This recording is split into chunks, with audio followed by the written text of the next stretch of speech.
Jesús Centinela Cristo. Today's title for October 4th, Slick Nick. To another miraculous powers, to another prophecy, and to another disguising between spirits, to another speaking in different kinds of tongues, and to still another the interpretation of tongues.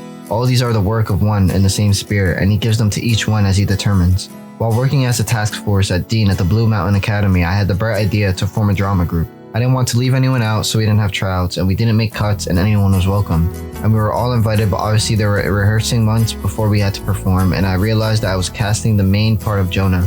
But I have to have someone who had been to every one of our meetings, and there was only one guy who that dedicated, Nick, my champion member. Unfortunately, he had a terrible stutter, and which was bad enough to discourage any aspiring actor, but I decided to go ahead and cast him. Nick was happy, a fabulous kid, and all the students loved him, but his stutter was severe. I was worried that even though he was well liked on being on the stage in front of who should have been during to our play, an easy crowd would easily make him nervous and cause us difficulties. When the time came, Nick had every line memorized, but he couldn't make it through a single sentence without stuttering. As soon as the performance begun, I felt an overwhelming need to pray, and I didn't listen to what was going on the stage, but I simply gathered my troop member in a circle of prayer, and each member went on stage at an appointed time, but they remembered to pray and they joined the circle. I've never felt so close to God, and after the performance, I walked back out to the actors by being congratulated by the staff members and their fellow students. One staff member came and asked, "How did you get Nick to stop stuttering?"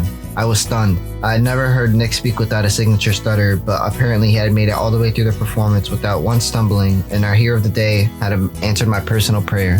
Thanks for listening.